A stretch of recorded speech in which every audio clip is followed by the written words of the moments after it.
అందుకని కొంతమంది క్షత్రియులు గాజులు వేసుకుని ఆయన వస్తుంటే చేతులు బయటికి పెట్టి చప్పుడు చేశారు. ఆడవాళ్ళు ఉన్నారని వెళ్ళిపోయాడు. అలా బతికారు కొంతమంది. మిగిలిన వాళ్ళందరినీ చంపేశాడు. శిశువుల్ని కూడా మిగల్చలేదు. 21 మాటలు భూమండలం అంతా తిరిగి క్షత్రియులన్న వాళ్ళని విడిచిపెట్టకుండా సంహరించి ఈ నెత్తురంతా తీసుకెళ్ళి కురుక్షేత్రంలో 5 హ్రదములు తవ్వాడు. 5 చెరువులు తవ్వి 5 చెరువులు ఈ క్షత్రియుల యొక్క నెత్తుటితో నింపాడు. వాటిని శమంతక పంచకం అని పిలుస్తారు. 5 నెత్తుటి చెరువులు చేసి 5 నెత్తురు తీసి తండ్రికి పితరులకు తర్పణం చేశాడు. అది ఆవేశం. అందుకని ఆవేశావతారమైంది.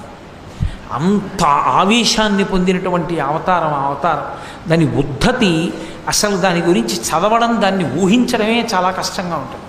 అంత దారుణంగా చంపేశాడు 21